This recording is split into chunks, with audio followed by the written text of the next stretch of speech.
Assalamualaikum warahmatullahi wabarakatuh. Halo Sobat ITERA, selamat datang di video tugas kimia lingkungan. Kami dari kelompok 1 kelas A ingin mempresentasikan hasil diskusi kami yang berjudul Hujan Asam.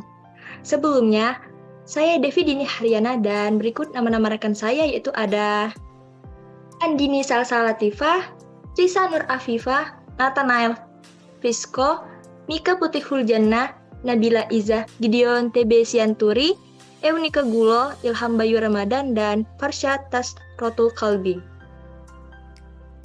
Adapun topik yang akan dibahas yaitu ada sumber hujan asam, yang kedua ada reaksi kimia pada hujan asam, yang ketiga ada parameter pengujian hujan asam, dan yang terakhir ada pencegahan hujan asam. Slide selanjutnya akan saya serahkan kepada pemateri. Sumber hujan asam. Pada gambar 1.1 terlihat peristiwa kemacetan kendaraan.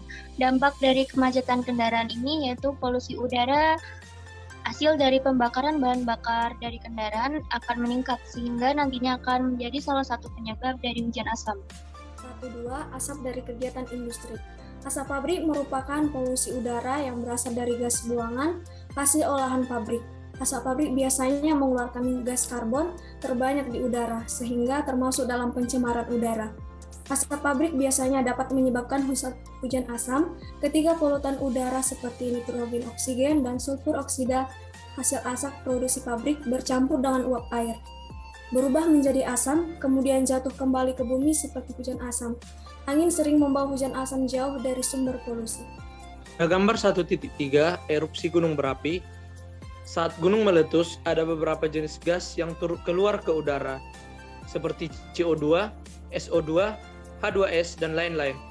Kandungan gas yang mengandung sulfur, seperti sulfur dioksida atau SO2, dan juga nitrogen oksida atau NOx, bisa menyebabkan dampak lanjutan berupa hujan asam. Untuk selanjutnya merupakan reaksi kimia pada hujan asam. Dari gambar 2.1 bisa dilihat mengenai siklus air pada hujan asam. Hujan asam terjadi ketika sulfur dioksida dan nitrogen dioksida yang berasal dari gas buangan hasil kegiatan manusia seperti kendaraan dan juga industri dilepaskan ke atmosfer dan diangkut oleh angin dan arus udara.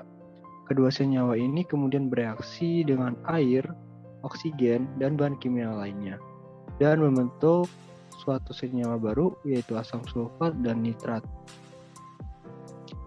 Mereka kemudian bercampur dengan air dan bahan lainnya di udara sebelum akhirnya jatuh ke tanah.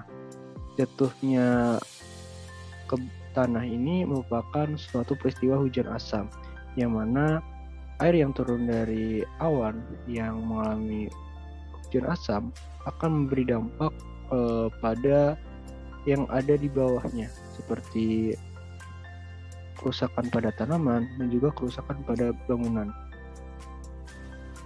Untuk parameter pengujian hujan asam, melalui parameter kimia, hujan asam dapat diidentifikasi berdasarkan pH dari air hujan tersebut, yang dimana apabila air hujan memiliki pH di bawah 5,6, maka ia sudah dapat dikatakan sebagai hujan asam. Dan apabila ia telah memiliki nilai pH di bawah 4, maka hujan asam yang dialami sudah memasuki tingkat ekstrim. Selanjutnya itu parameter fisika.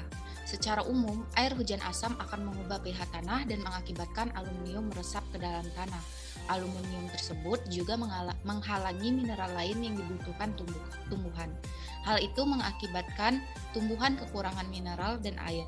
Lalu pada akhirnya akan mati apabila hujan asam terjadi secara terus-menerus. Selanjutnya adalah parameter biologi, yaitu DO atau jumlah kandungan kadar oksigen yang ada di perairan.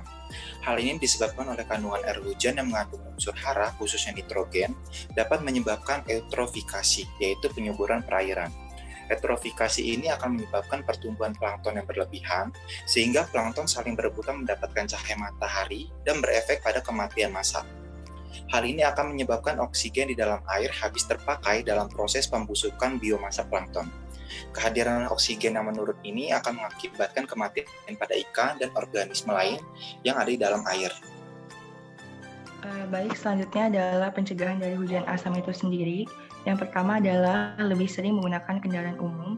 Kenapa? Karena jika kita menggunakan kendaraan pribadi seperti kendaraan motor, di mana kendaraan bermotor ini dapat menyebabkan munculnya gas nitrogen oksida yang dapat menyebabkan hujan asam itu terjadi. Dari itulah kenapa kita harus lebih sering menggunakan kendaraan umum. Yang kedua itu adalah penghematan energi dari pembangkit listrik dari bahan bakar fosil. Yang ketiga ialah tidak melakukan pembakaran hutan, dan yang terakhir adalah memperbanyak ruang terbuka hijau, memiliki pengaruh besar dalam kesehatan udara. Tumbuhan hijau akan menyaring polusi lingkungan, kemudian menggantinya dengan oksigen yang sejuk. Sekian dari kami, jika ada kesalahan mohon dimaafkan, jika ada yang sayang mohon diungkapkan. Ayu ting ting beli kepiting. Thank you for everything. Wassalamualaikum warahmatullahi wabarakatuh.